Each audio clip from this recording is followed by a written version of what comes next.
You're listening to the Options Insider Radio Network, the home of the Options Podcast. For more quality options programs, visit theoptionsinsider.com or search for Options Insider Radio Network in your podcast provider of choice. Listeners can also access all of our programming through our mobile app available in the iTunes and Google Play stores. Select programs are also available via live stream at mixlr.com/options-insider. That's mixlr.com/options-insider. Don't forget to follow along with your favorite programs and submit your own questions for the hosts at twitter.com/options, stocktwits.com/options, facebook.com/theoptionsinsider, or via questions at theoptionsinsider.com.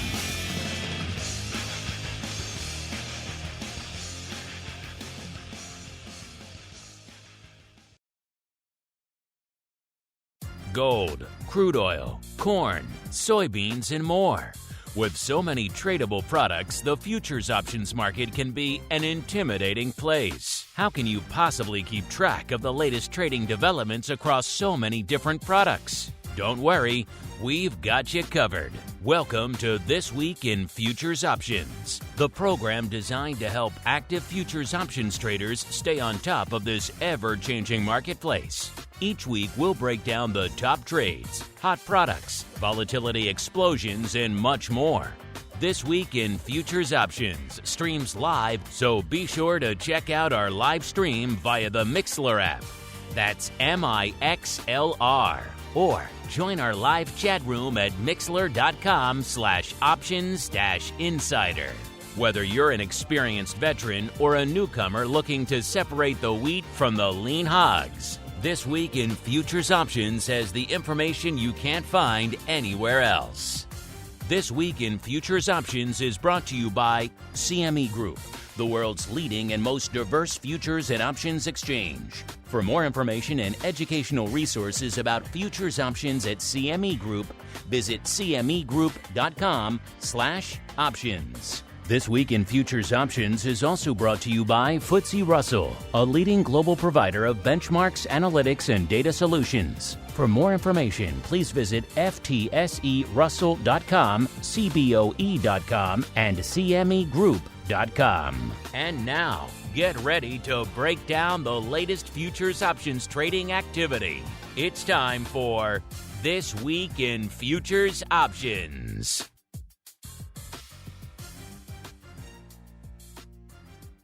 All right, everybody.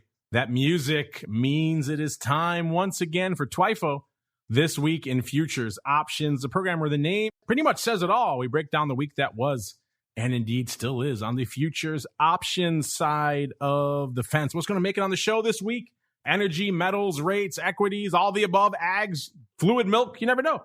You got to tune in every week. My name is Mark Longo from theoptionsinsider.com. As well as, of course, from the ever-scintillating, at least we think so, Options Insider Radio Network. Of course, the legion of ways for you guys to get access to the content on demand, just about every platform under the sun. If you want to up your game to the next level, you want to join the show live, ask questions of all the hosts in real time, theoptionsinsider.com/plus is the place to go for that. Of course, if you want to go above and beyond, get exclusive shows, including our great pro Q&As, had a great one in the crypto space this week, as well as, of course, Options Oddities, talking about all the unusual activity from the week, then theoptionsinsider.com/pro is the place to go. However you listen live after the fact, make sure you hit us up, those questions, those comments, those insights, those pearls of wisdom. We do love to hear from all of you folks out there. Let's see who we're hearing from on the show today, doing double duty, holding down both the CME and the FTSE Russell hot seats. He's a very busy guy today. Mr. Tim McCourt, the managing director and global head of equity products over there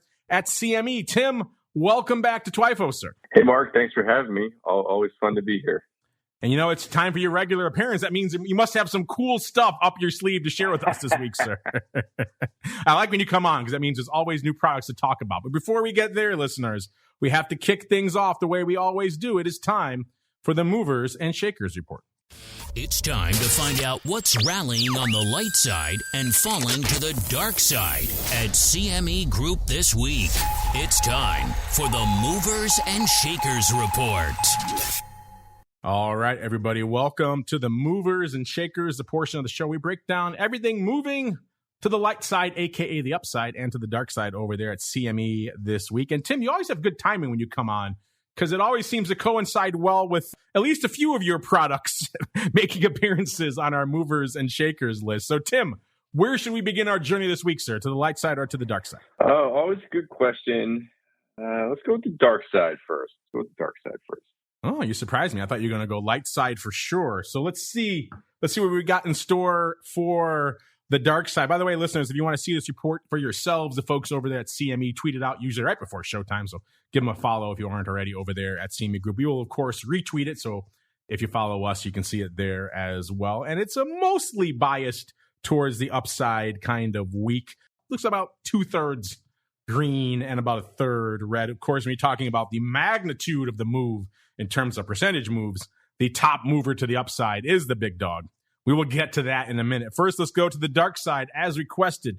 Number 5 to the dark side this week is our old friend Lean Hogs, off not quite 2%, 1.97%. It was number 4 in the other direction last week, up nearly 8.5%. So a wild couple of weeks out there for Lean Hogs. Number 4, soybean meal, also off not quite 2%, 1.99% over there for number 4. Number 3, palladium, off 2.58% this week. It was number 1 to the dark side last week, off 6%. And again, before you get all fired up, it's only about 400 contracts on the tape out there. So not a ton to sink our teeth into out there. Number 2 is the Nikkei, the yen-denominated flavor out there, off 4.2% out there. And number 1 to the dark side this week is Nat Gas, taking a break this week, off 5.2%. It was number 2 in the other direction last week, up nearly 14%, 13.75%. So again, you don't need me to tell you here on the show. It's been a wild month for Nat Gas out there, and that wildness continues. Number 5 to the upside now, going in the other direction. Got some more energy. It's kind of been a topsy-turvy week for energy out there. WTI, number 5, up 3.65%. since our last show. So a good week for WTI. Number 4 is Brent, up 3.7% since our program concluded last week. Number 3, heating oil, getting a bit of a trend here to the upside, up 3.95%. Again, Brent and heating oil, not huge on the option spectrum, so probably not going to have those on the radar. Number 2 is Oats, another frequent offender of late, and also, again, not a huge option story there, but it's up 4.25% this week. And then number 1 with a pretty huge bullet, Tim, one you're probably pretty familiar with. Yeah, the old BTC, Bitcoin, up 25.2% this week. Last week, it was number 6 in the other direction, not even in the bottom 5, off nearly 3%. Man, what a week that is, that has been, I should say, out there in Bitcoin. Tim, are you familiar with that product at all? Bitcoin, have you heard of it? Perhaps a little bit familiar, you know? A little bit familiar. Well, we'll get to that in a second, but I know you got some products burning up your sleeves there. Let's get to those first. It is time to dive into the equities. It's time to explore the volatility swings, skew changes, and hot options trades in your favorite indices. It's time to talk equities. All right, everybody. Welcome to the equities. You guys know where to find these reports for the equities and everything else we're going to talk about on the show today. CMEGroup.com/TWIFO, TWIFO, or /TWIO, TWIO. Both of those should work. Both of those should take you to our reports out there. If you want to find the equities, just go to the drop down, scroll on down on the left column under asset class to equity indices, and then you can go from there, top there, U.S. Index E-mini. We're going to hang out in the Russell 2000 first. Before we do that, let's break down the volatility landscape that's coming into today's show. You can't talk equities without talking volatility. And there's a lot going on out there in the world of vol. Of course, we saw the debt ceiling punted down the road a little bit to December earlier this week. That was causing a lot of vol in the broad equity space. Now with those concerns, at least for the near term, seemingly pushed down the road a little bit, we're seeing vol coming back in pretty hard. A lot of that coming today. RVX coming into the start of the show. Remember, RVX, of course, the VIX of the Russell 2000, right around 24.5.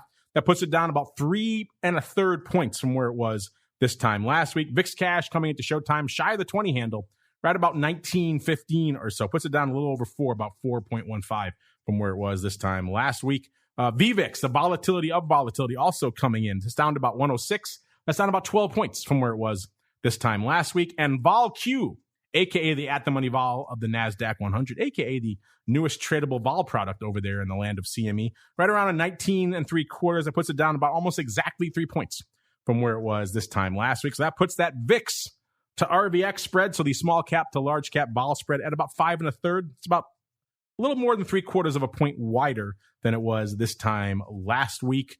Obviously, because we had VIX outpacing RVX to the downside a little bit this week.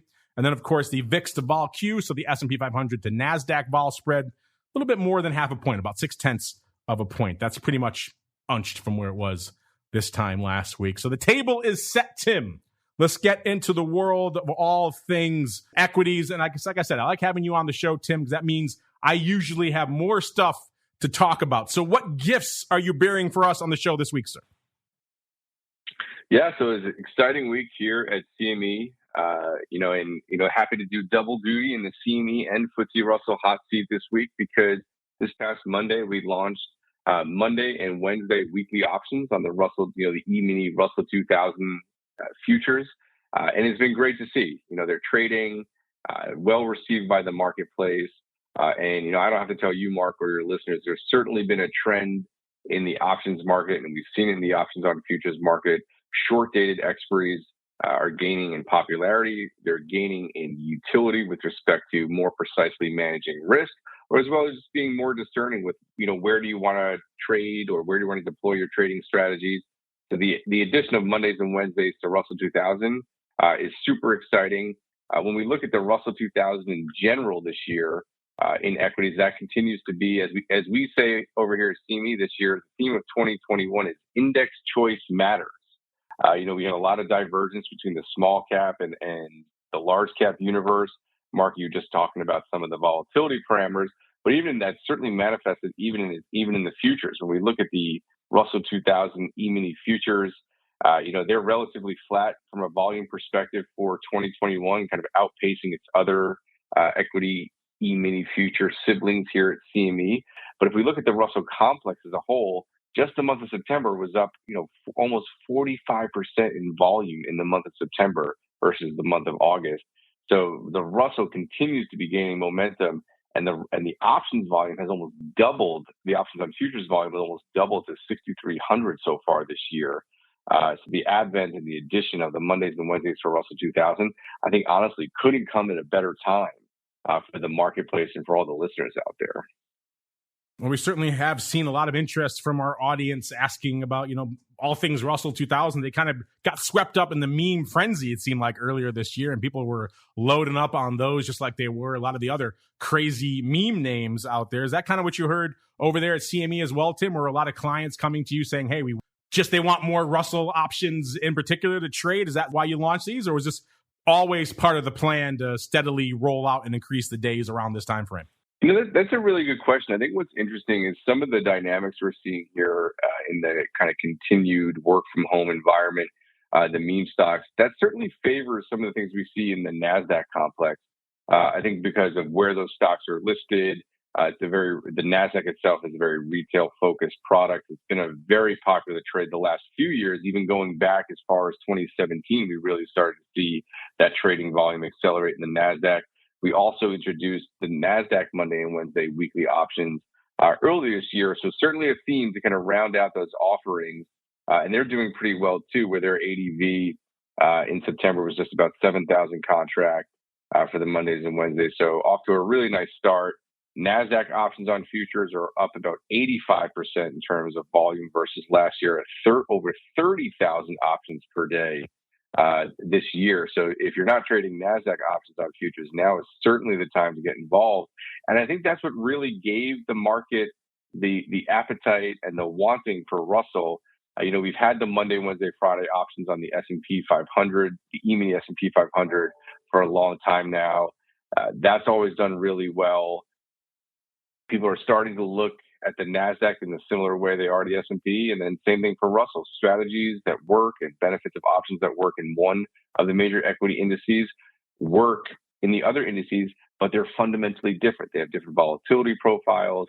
They have different price performance. So these are all, I think what's so exciting about this time and why that index choice matters is you're familiar with how all these things work, and now you can just trade them on more indices and you can trade them against each other, and they give you just very different exposures. And I think the Russell 2000 is going to be continue to be an index to watch here as we kind of come into the Q4 here of 2021, just because it is so much more centric to the U.S. economy. The U.S. small cap space is always a very unique compared to the large cap multinational names you find in the NASDAQ and the S&P and the Dow. So I think it's going to be a lot of fun to see how these things are adopted. And I think I encourage people to give them all a try. Mondays, Wednesdays, Fridays, quarterlies. Pick your expiration and pick what works for you. Trade them up out there. Let's see what you folks are trading up out there right now in all things Russell 2000. By the way, coming into showtime, we got the Russell 2000 a little bit north of 22.5, about 22.54.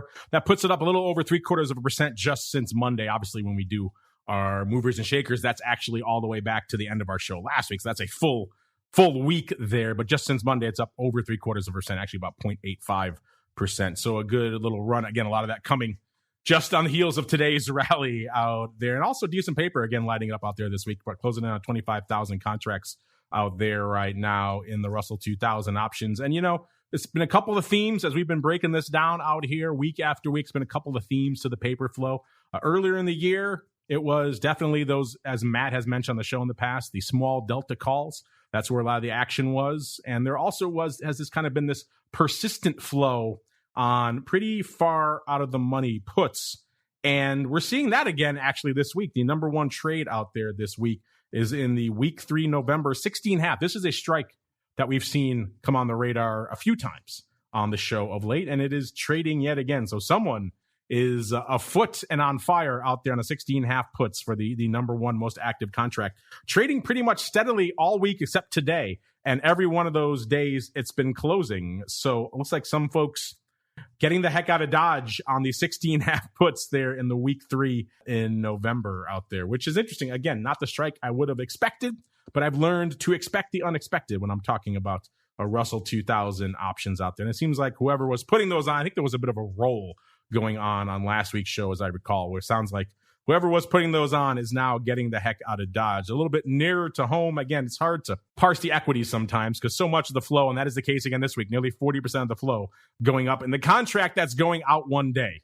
And of those, the 2,200 calls that are now about 50 handles in the money, those are the number one contract. That's just a number 2 overall contract out there this week. Let's go a little bit farther out. Let's go to, again, where we just talked about, the week 3 November. It has 43 days to go. If you're wondering what the vol is in this week 3 November contract that did about 15% of the overall paper this week, it's a 22, listeners, off about 2.25. Skew-wise, the puts last week were 17.2% rich. This week, 18.75. So puts getting a little bit more bid after we have seen skew come in a little bit over the course of this week. Now those puts getting a little bit bid again. The calls last week, 12.9% cheap. This week, 15.5% cheap. So puts getting more expensive, comparatively at least, and calls getting a little bit more offered. Interesting stuff. Tim, we can probably talk Russell for the rest of the show here, but I know you have some other things going on in the world of equities. In fact, the last time you were on was just a month ago, and you were talking about the micro futures and options. Those have already surpassed 1 billion contracts now. So a lot going on out there. What else is lighting up the world of equities and equity options out there at CME, sir? Yeah, certainly we're still super pleased and ecstatic about the performance of all the micro contracts at CME. We did surpass that 1 billion contracts traded, and that's across all of them, including our micro FX, our micro gold and silver contracts, as well as micro E-minis. And, the recent additions, micro Bitcoin, micro crude, and micro treasury. So it's a great milestone for the complex. A lot of that is driven by the micro E-minis. So equities continues to be a very important part of that segment. The micro E-mini contracts continue to be performing well and really serve the needs of customers, giving them that more precise size risk, a more manageable trading position to scale up or down. We have the micro options on S&P and NASDAQ, which are also doing well. So it's just an exciting time when you think about all the possibilities out there. They can now trade micro crude, which is a financially settled contract. They could trade the micro treasury, which is quoted in yield, so it matches the kind of vocabulary and vernacular they see in the marketplace, where it's $10 a basis point. I think that's going to become important for folks. as we continue to watch the interest rate environment for the next few months here. So lots of great stuff. And then, we're still doing well on other fronts. We continue to be pushing ESG. That's a hot topic in the space on the S&P 500. And also we have a European version on the S&P Europe 350. So just really, really pleased with how things are going. But Mark, one of the things I was excited to see, I'm sure as the listeners were, I think if we look at 2021, we had seen, a slowdown a little bit in the velocity of the S&P 500 options market, not just, I think, in the options on futures, but kind of across the board in the S&P related products. And that certainly changed in the month of September. A few million contract or million plus contract days on the E-mini S&P options on futures, up over 52% versus the month of August. Doing almost a million contracts, between 900,000 and a million contracts per day for the month of September versus the year-to-date average of about 650. So I think that was great to see. I think the market's been doing its thing, but I felt like the vol components were a bit sleepy on the equity side with respect to velocity and volumes. But hoping that kind of continues here in the month of October. And just remind people, options on futures are a great way to get involved and a great way to kind of manage their risk, particularly because it delivers the E-mini future itself, which is also immensely liquid, especially when looking at these weeklies and these monthlies. You don't have to replace your delta. You can just trade options on futures at CME and you'll take or make delivery of that future. So it's a great mechanism. And, really excited to see what the last few months of the year has. But I was really excited to see that pop in volume and that pop in trading on the S&P options.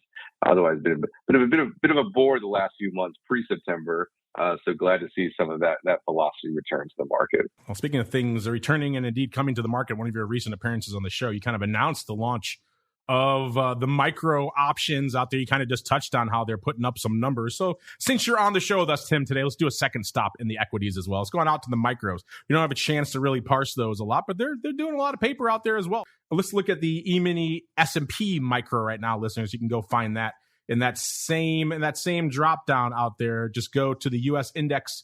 We were in E-mini before. Now we're going micro, and you'll see that over there in the S&P 500. Over 41,000 contracts on the tape already. So no small amount of volume hitting the tape out there on the micros as well in the E-mini S&P. And in terms of action, it's like any other equity index option, listeners. All the paper is in the contract going away in one day. That's just the thing in equities. You have to come to grips with that. In this case, it's about 36% of the contracts out there in that weekly going out tomorrow. Let's go a little bit farther down, obviously, see if we can sink our teeth into something with a little bit more time to go. About 14% of the paper went up in the monthly October contract that still has about 22 days to go. So let's hang out there. By the way, S&P coming into showtime just a tick under 4,400, 43.99 right now, having a nice little lift up a little over 1.25% on the week. Again, a lot of that on the heels of today's rally. In terms of the vol out there in the out contract, it's about 1560, a little over 2 points, about 2.2 points out there. Skew-wise, the puts are bid, and they pretty much still are. They were 30% rich this time last week, 29% coming into showtime. We've been talking on a lot of our shows, listeners, lately, including our Volatility Views show last week. Had a great discussion about skew and how challenging it is in this environment to come in and buy a put that is 30% bid to the at-the-money vol and still make money on that trade, even in a down market. It's a very challenging trade. So if you have questions about equity hedging and skew and how all that performs in various markets, check out our most recent episode of Volatility Views. It was a good one, if I do say so myself. To the upside, the calls, 18% cheap last week, this week even cheaper, 22% cheap. And in terms of the most active contract out there in the E-mini micro S&P contract this week, it's the 4220 puts. That's going out tomorrow. Remember I said we're at a 43.99 right now. And the 4220 puts did quite a bit of paper out there this week, including a big block, about 1,500 going up yesterday. The rest kind of scattered throughout the week. Most of that opening. So someone opening for size on the 4220 puts out there in the E-mini micros, given what we've seen from a lot of other order flow out there in the world of equity options, I'm going to go out on a limb and guess that was probably somebody premium harvesting. Don't see a ton of last minute buys, but then again, we have a listener question about that a little bit later. Maybe we'll come back to that, but I'm going to go out on a limb and say, someone probably premium harvesting and they're probably smiling right now if that is indeed the case. But you know what, Tim, you're also smiling. You kind of have purview over a couple of the hot sectors over there in the land of CME, including our number one mover and shaker this week, Bitcoin. So let's head on out to crypto next. It's time to explore the volatile world of Bitcoin, Ether, and more. It's time to talk about crypto. All right, listeners, you heard the man. It is time to talk about all things crypto. So, Tim, when you're not busy launching micros and everything else over there and new weeklies in the land of equities, you get to put on your crypto hat. Obviously, a little bit of paper sneaking in, also a little bit of price action this week. We saw Bitcoin, again, our number one mover and shaker to the upside this week. It's been a little while since we've seen Bitcoin topping our list. We were kind of languishing in the low 40,000s last week. This week, coming into showtime, 54,540 out there in the big Bitcoin handle out there, listeners. So a big move this week. Mr. Tim, what's been lighting up your tape and the tapes of the team out there in Bitcoin and crypto this week, sir? Yeah, certainly an interesting week, with the movement to the upside, certainly, rewarding all those diamond hands out there holding on, and it continues to be, discovering a price in the futures market. It's been exciting to see and exciting to watch how it's grown, because when we look at Bitcoin futures, we're actually hard to believe almost coming up on the 4th anniversary of Bitcoin futures. It doesn't seem possible. I know, but you're right. It was December 2017. It just seems like it was like maybe a year. I know. And right now we're year to date this year of over 10,000 contracts in the big Bitcoin futures, BTC. And then when we look at the micro Bitcoin futures, they have about 21,000 contracts of ADV. And those are both up pretty significantly in terms of the trajectory of growth. The OG, the 5X BTC contract, is up about 14% in terms of volume versus 2020. And we're continuing to see micro Bitcoin putting up stronger OI, stronger volume, a number of large traders holding that position is at 88. The record was back just about a month ago, 120 large traders as per the CFTC report in the micro Bitcoin futures. So it's been a lot of fun to watch. It's something that I think really differentiates CME as the regulated futures exchange offering the cryptocurrency futures. And it's not just Bitcoin. Ether continues to be growing at CME. Hard to believe we only launched that back in February, about 8 months ago. And that is having an average daily volume of the year for about 3,500 contracts, but it's kind of growing month over month. So when we look at Ether, just for the month of September, over 6,200 contracts trading per day. So kind of almost doubling the year-to-date average. So that's a great trend we'd like to see. OI is growing, with OI in Q3 on average of just under 4,000 Ether futures contracts. So it's really been great to see. And I'm excited to see how these contracts grow from here, and just continue to offer regulated products for all market participants out there who want to access the cryptocurrency markets or hedge their digital holdings. If you're long some of the underlying Bitcoin, the spot Bitcoin, micro Bitcoin, or BTC are great ways to hedge against some of these undulations we're seeing without having to get rid of the digital asset. So I think we're really starting to see some use case and I would say some more sophisticated trading relationships form between the cash market and futures, where we also recently introduced BTIC on Bitcoin and Ether futures at CME back on September 27th, which that now will allow market participants to trade the basis between the spot market tied to the Bitcoin reference rate, the BRR, or the Ether US dollar reference rate, and the futures at CME. That's a mechanism we've had in the equity index market now for several years.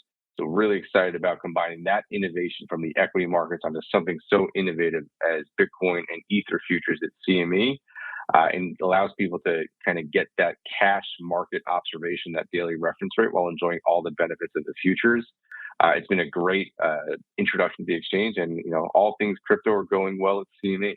Tim, we watch this a lot, not just on this show, but also on our Crypto Rundown program. We tend to have a barometer around the big Bitcoin options of around, like, you get 100 contracts in a day. That's a pretty active day. And you have been hitting that milestone a lot more frequently over there at CME, even in the last couple of weeks where there really wasn't a huge amount of activity in the underlying outside of a couple of days. You were still seeing decent activity on the Bitcoin options. Ironically enough, we're not seeing a ton this week, even though we are seeing a lot of price action. So it is almost weirdly uncorrelated out there. But especially in those last few weeks out there leading into this big move, what do you attribute that little bit of resurgence out there in the options? Is it just the growing ADV in the future starting to accrete more into the options? Are you starting to hear from new customers that they're coming in and using this at these price levels? What is it that's driving a little bit of that uptick over there in the options? Yeah, so that's a great question. I think there's a few things. I think one is certainly continued customer adoption. We have continued inquiries into trading options on futures in Bitcoin at CME. And I think some of this is people are getting more comfortable with the options. They're trading futures and, for lack of a better word, kind of graduating and moving into trading the options. That's kind of a life cycle we see across the exchange. So not necessarily a unique phenom to Bitcoin. But I think what's also interesting is when you look at some of these price moves and think about the benefits that options provide, either as downside protection or an opportunistic way to trade the upside. I think there's nothing like a little sell-off sometimes to get option volumes going. And I think some of that was, we have some technical behaviors, I think, also presenting themselves in the options in Bitcoin, both at CME and other parts of the ecosystem. So I think some of that is, people wanting to hedge against potential further downside moves, or as the price was depressed, play the upside. And I think that's what we're seeing, and that's where options are uniquely more useful than futures in deploying some of those protective and upside strategies, rather than just participating in the one-for-one price move that you would in the future. So I think that complementary aspect of options on futures, on top of the futures at CME as the underlying, is really starting to resonate with people, and we're super excited about continuing to grow the options on Bitcoin futures at CME. Let's talk about those options a little bit here coming into showtime. If you are wondering, at about a 54,540, the vol out there, listeners, right around an 87.5 in the most active contract, which is the DEIS. It's kind of a tie between the DEIS and the October out there. And if you're wondering, talk about the crypto rundown, talk a lot of interest in the, let's say, very optimistic 100,000 strike on a lot of the other exchanges out there. Well, that remains the case over there at CME as well. The most active contract this week is the DEIS par strike, the 100,000 call. That's the most active contract out there. So folks remain fixated. I don't care where they're trading. They remain fixated on that 100,000 strike out there. What are your thoughts on that? You think that's a little bit overdone? Is that not optimistic enough? Is that just the other leg of some vertical? Maybe the 50, 100 is a pretty wide vertical, but we've seen crazier things. Hit us up. Let us know your thoughts as we keep on rolling here. Tim, we got some questions for you. So stay tuned, sir. We got some questions about all things crypto and equities and everything else coming up for you in a little bit. But before we keep on rolling into those, we have some other areas lighting it up this week, including energy. So let's hang our hats out there next. It's time to tap into the deep options well of black gold, Texas tea, nat gas, and more. It's time to talk energy. All right, everybody, welcome to the energy segment, of course, a portion of the show. We break down what's moving and shaking out there in the energy complex. You guys can find this same report, go back out of the equities, get into the asset class again, and then scroll up a wee bit to energy. We're going to hang out in nat gas first. Nat gas, as you'll recall, listeners, has been a frequent offender on the show of late, and this week was no exception. It was number one to the dark side, off nearly 5.25%. That's on the heels of being number two in the other direction last week, up 13.75%. We have seen a lot of rocking and rolling in this space as a result of what's going on over there in Europe and their supply issues, and a lot of that spilling over into the U.S. Nat gas used to be a pretty siloed marketplace, and now these days with so much exporting going on, this U.S. market is now subject to some of the whims of the overseas nat gas market, and that makes things a little bit more volatile, maybe for a trader, a little bit more interesting. If you're a consumer of it, maybe not so much. So a little bit of a combo of column A and column B out there. Coming into showtime, nat gas on the week up nearly 2.25%. Up to about almost 5.75 out there. The most active contract is indeed the Nove contract. It has about 19 days to go. And that one, let's see, vol, we've been talking about the vol out there. And as you might imagine, it's moving quite a bit. So The vol is pretty rich, and it's in triple digits in that front contract, 104.6. That's up about 13.5 points from this time last week. So again, people who are looking for volatility, and maybe they don't like the levels in the equities for whatever reason, you could do worse than to at least keep an eye on the energy sector. Maybe you're not ready to dive into nat gas yet. Maybe you start with WTI and you progress to nat gas over time. But either way, there's some vol to be found in the energy complex these days. And in terms of skew out there, the puts last week, 8.6% cheap. This week, even cheaper, 10.8% cheap. No one wants the puts out there in nat gas this week. Last week, the calls, 9% rich. This week, 6.3% rich. So calls coming in a little bit, puts getting a little bit cheaper out there as we're seeing just interesting vacillation in the wings around an already rich triple-digit at-the-money vol level. So a lot to unpack out here in nat gas. By the way, you wonder how many contracts on the tape right now? Nearly 460,000. So another active week for nat gas. And in terms of the number one trade out here, the number one most active contract, I said we're at about 575 in that November contract. The 5 puts leading the dance this week with about 19,000 contracts. That's interesting. That's a pretty far out of the money puts at this point. Yet that is the number one trade, about 19,000 contracts going up out there. The most action actually coming today, about 7,500. The rest kind of scattered throughout the week. So a lot of opening paper earlier in the week. Obviously, we can't tell with today's paper what's going on from an opening or closing perspective, but still interesting track. You think that's interesting? The next most active contract, listeners, is out there in March of next year.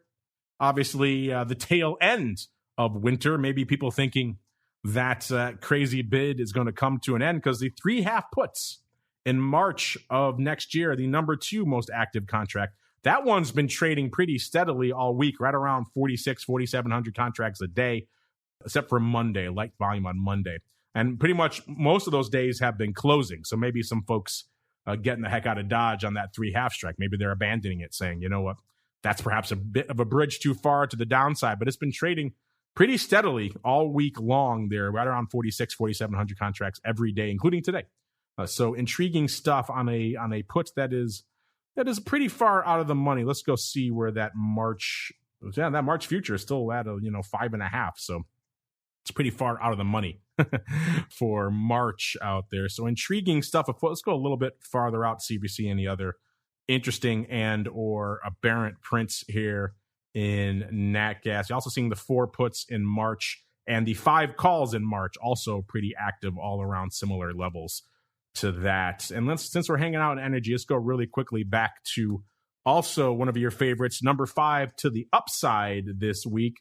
We're talking WTI, good old crude oil. OPEC making some comments that bolstered the crude bulls out there recently. So we're seeing a WTI getting a nice little lift, up about 3.65% since our last show, and pretty much that amount this week as well. So it's pretty much the number out there in WTI. Go to that same drop down, stay in energy, go up a notch there to WTI, listeners, and you'll find what we're talking about here. Coming into showtime, we're threatening an 80 handle, listeners, 78.65 in WTI. It doesn't seem like that long ago we were talking about, can WTI maintain a 40 handle? Will it break back down into the 30s? And now here it has pretty much doubled since those days, listeners. And for a long time, you remember, there was no love for the call skew. No one wanted the upside. It was all bidding puts. They thought it was going to be a lot more downside to go in the world of WTI. And then now these days, here we are.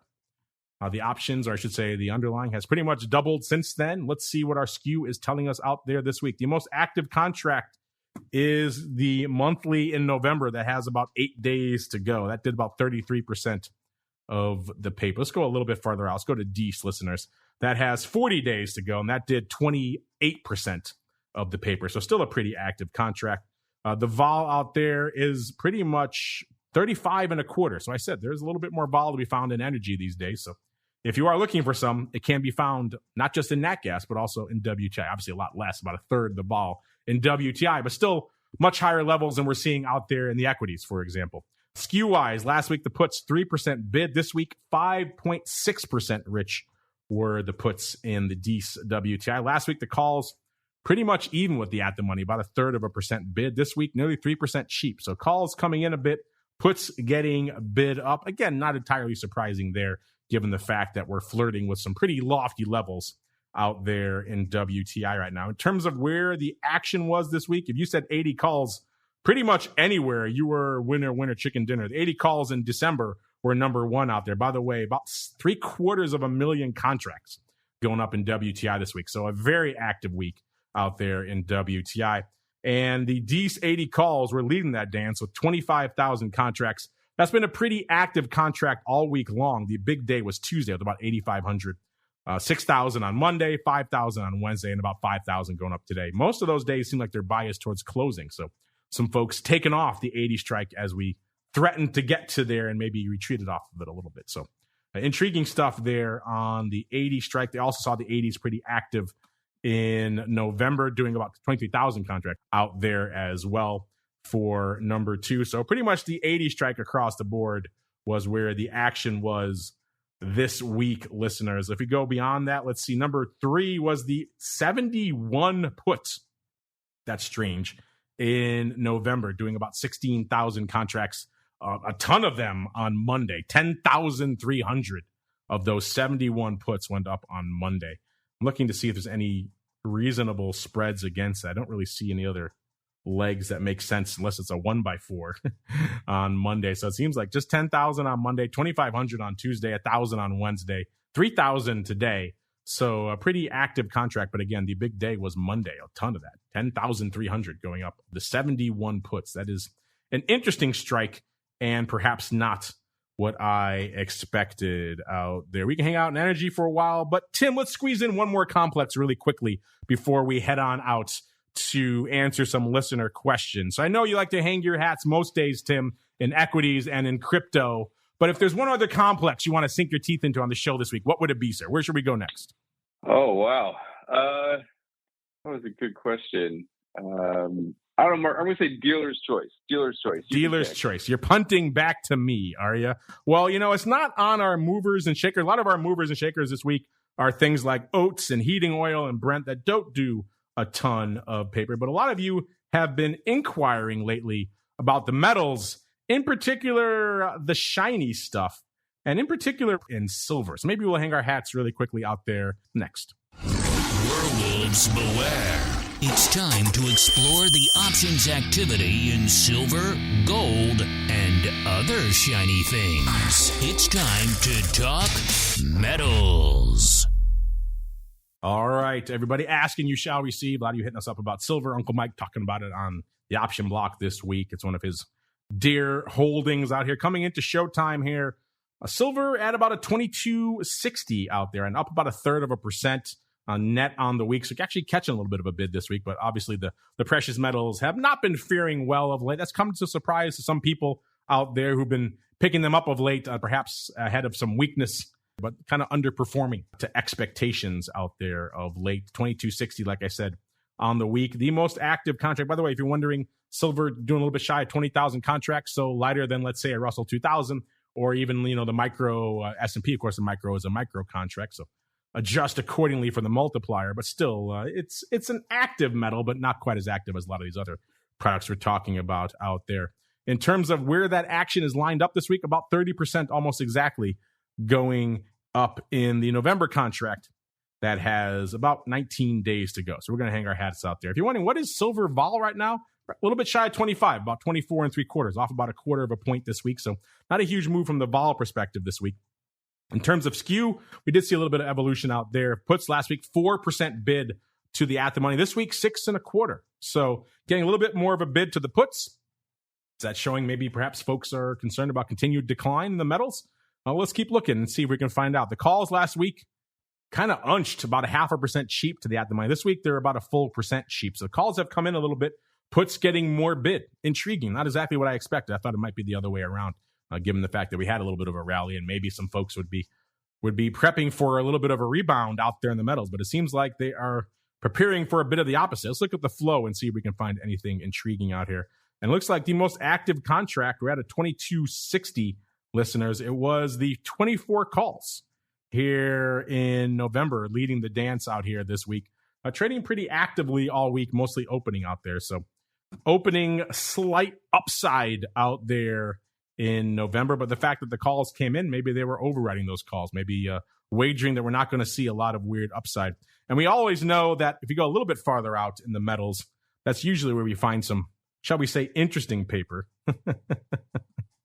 If we go on out to February of next year, we see the 40 calls printing yet again.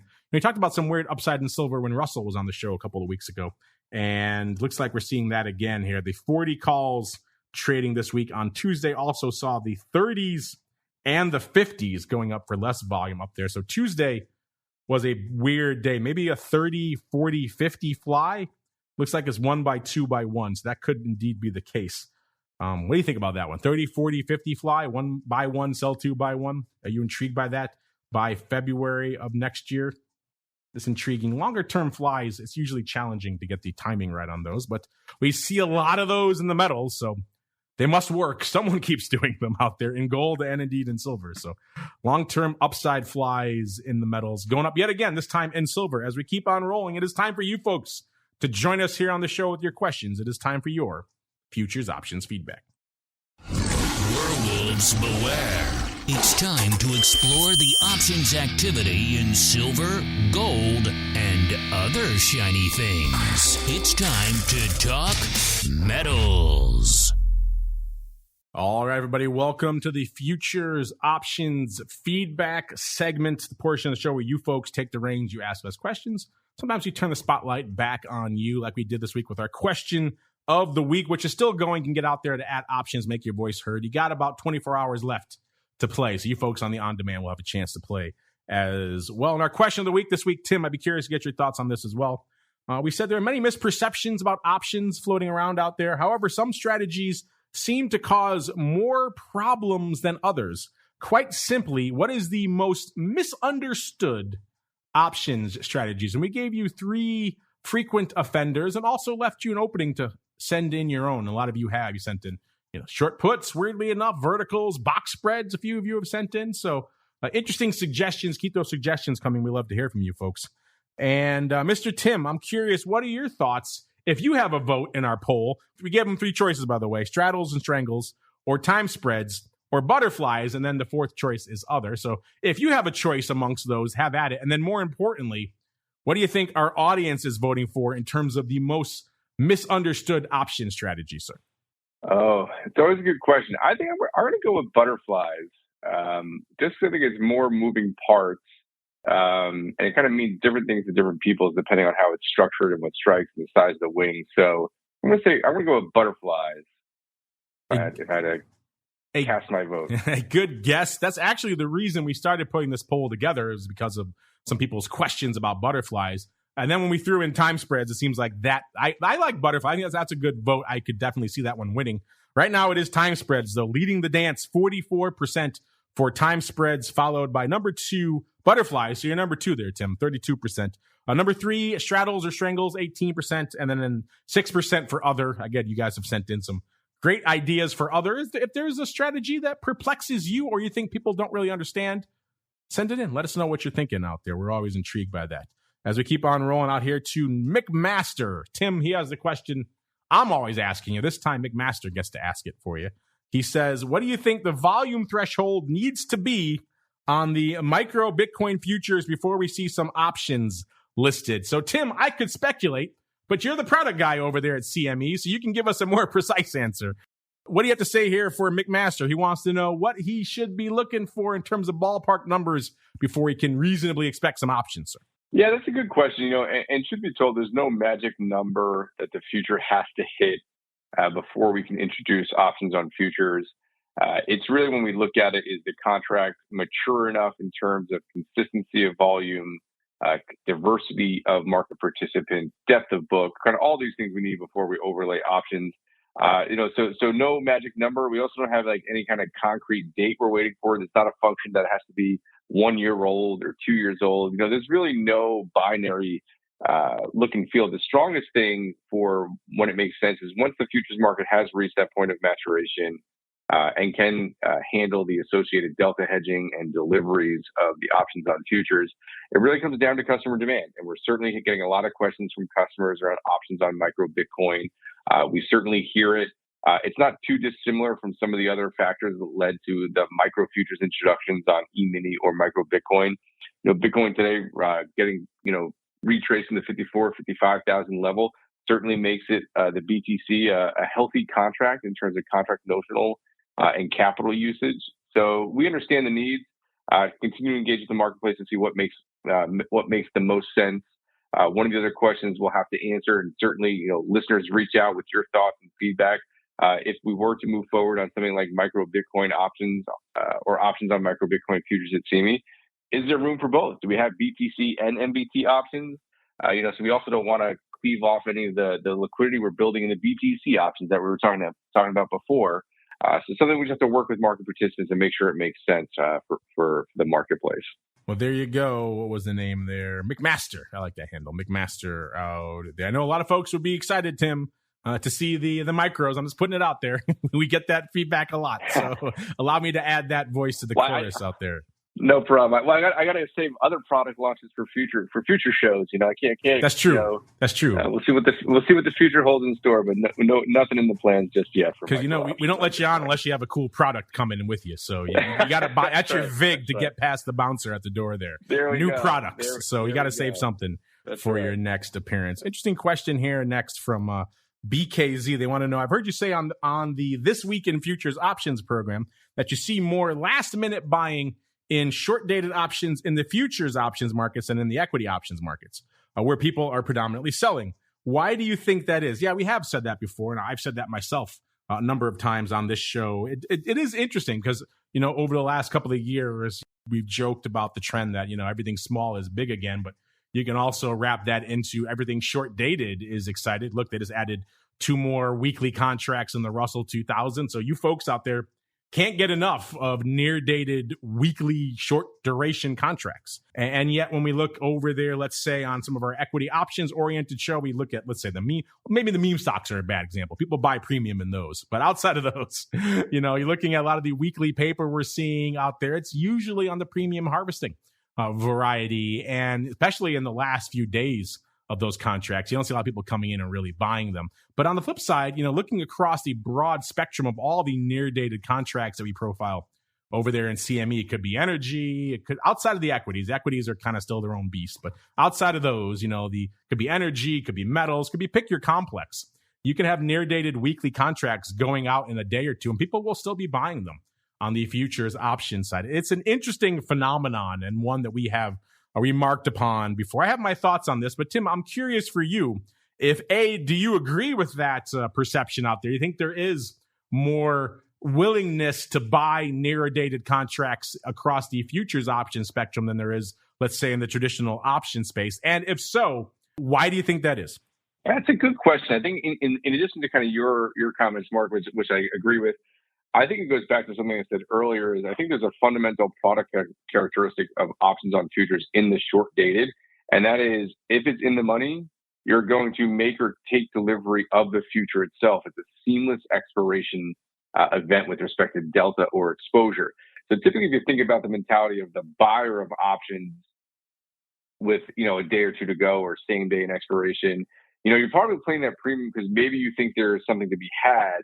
So you're, with respect to further upside, or you don't mind holding that position. You're not trying to harvest some of those, just sell the premium and, hope it goes out of the money. You just keep your premium. If you have that buy mentality, I think you may also have an event horizon beyond just the immediate expiry, and you're open to taking the future to maintain that exposure.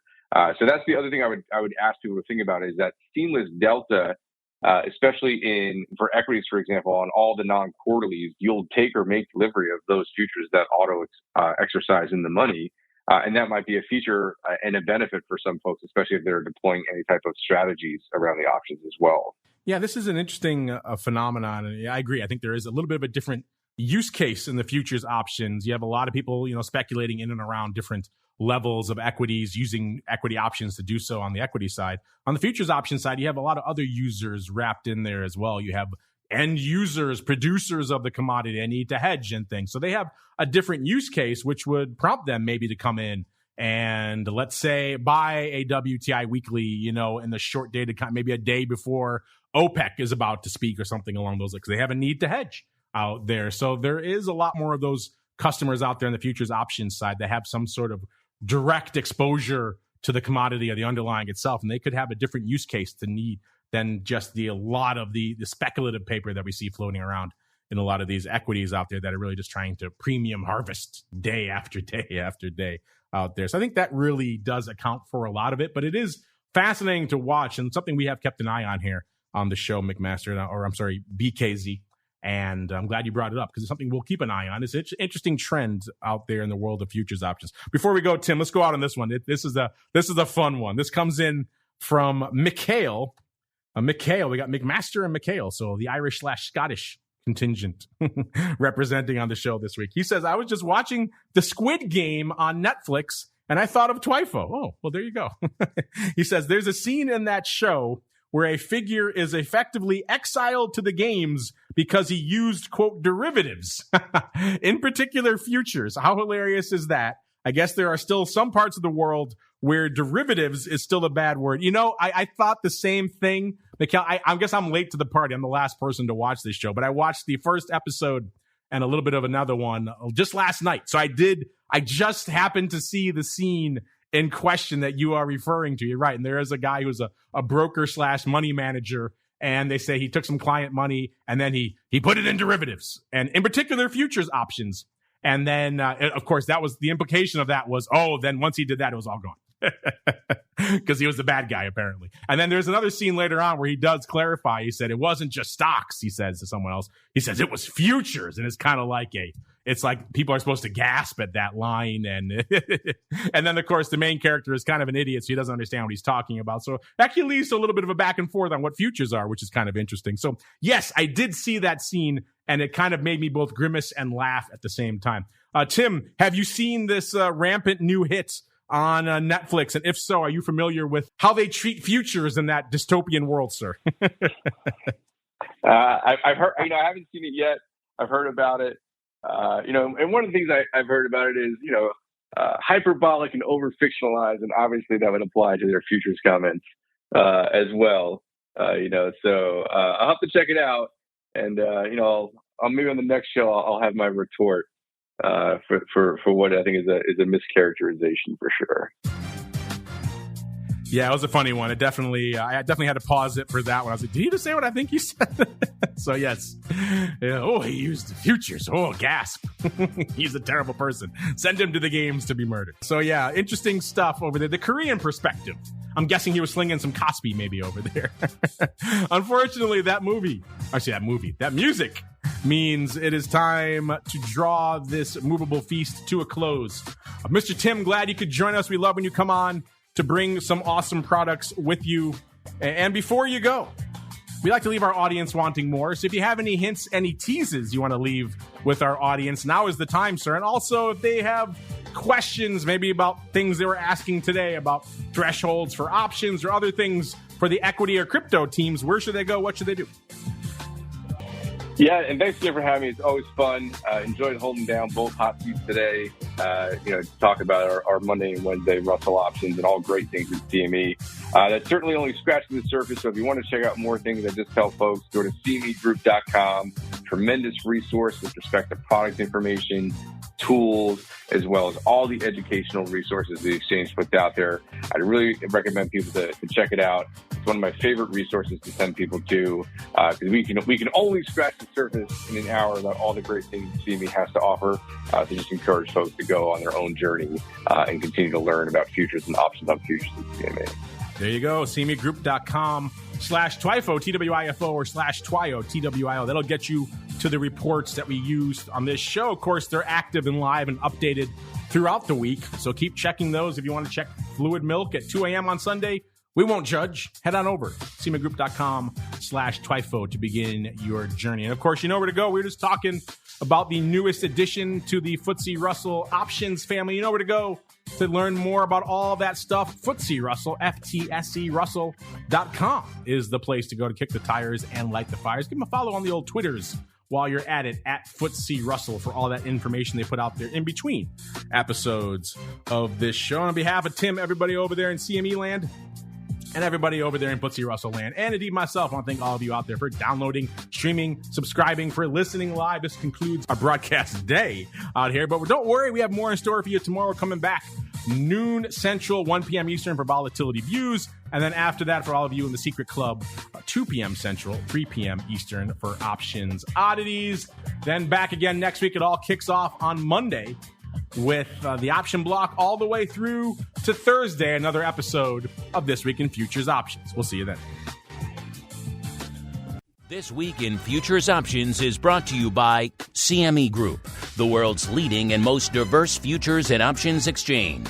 CME Group's markets help individuals and businesses around the world manage risks and seize opportunities. CME Group offers the deepest and most liquid options on futures across all asset classes, including interest rates, equity indexes, foreign exchange, energy, agriculture, and metals. For more information and educational resources about futures options at CME Group, visit cmegroup.com/options. This Week in Futures Options is also brought to you by FTSE Russell, a leading global provider of benchmarks, analytics, and data solutions. Investors in the U.S. and around the world are using FTSE Russell indexes to benchmark their investment performance and create investment funds, ETFs, structured products, and index-based derivatives. Many Options Insider Radio Network listeners will be familiar with the Russell 2000 Index. Russell 2000 futures and options are currently trading on the Chicago Board Options Exchange and CME Group. For more information, please visit ftserussell.com, cboe.com, and cmegroup.com. This broadcast is intended for informational and educational purposes only and does not constitute trading advice or the solicitation of purchases or sale of any futures or options.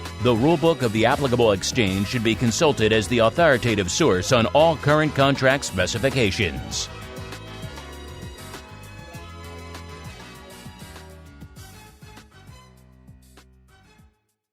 Listening to the Options Insider Radio Network, the home of the Options Podcast. For more quality options programs, visit theoptionsinsider.com or search for Options Insider Radio Network in your podcast provider of choice. Listeners can also access all of our programming through our mobile app available in the iTunes and Google Play stores. Select programs are also available via live stream at mixlr.com/options-insider. That's mixlr.com/options-insider. Don't forget to follow along with your favorite programs and submit your own questions for the hosts at twitter.com/options, stocktwits.com/options, facebook.com/theoptionsinsider, or via questions@theoptionsinsider.com.